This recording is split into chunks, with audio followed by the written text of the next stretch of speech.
কেন্দ্রীয় কর্মসূচির অংশ হিসেবে ৩ দফা দাবি আদায়ের লক্ষ্যে রাঙামাটির কাপ্তাইয়ে অবস্থিত বাংলাদেশ সুইডেন পলিটেকনিক ইনস্টিটিউটের শিক্ষার্থীরা বিক্ষোভ সমাবেশ করেছে।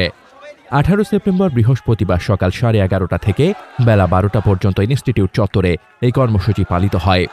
এদিন শিক্ষার্থীরা বিভিন্ন স্লোগান সহ একটি বিক্ষোভ মিছিল নিয়ে পুরো ক্যাম্পাস প্রদক্ষিণ করে।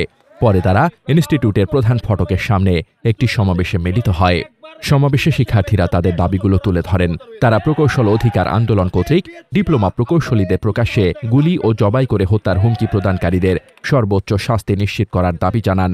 একই সাথে বিএসসি ইঞ্জিনিয়ারিং শিক্ষার্থীদের অযৌক্তিক 3 দফা দাবির পক্ষে পরিচালিত সকল কার্যক্রম রাষ্ট্রীয়ভাবে অবিলম্বে বন্ধ করা এবং কারিগরি ছাত্র আন্দোলন বাংলাদেশ কর্তৃক উত্থাপিত যৌক্তিক 6 দফা দাবির পূর্ণাঙ্গ বাস্তবায়নের জন্য তারা আহ্বান জানান।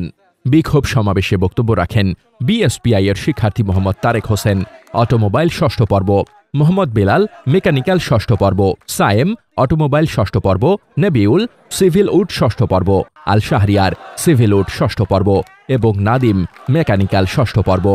সমাবেশ শেষে শিক্ষার্থীরা ইনস্টিটিউটের প্রধান ফটকের সামনে একটি কুশপুত্তলিকা দাহ করে তাদের কর্মসূচির সমাপ্তি ঘটায়।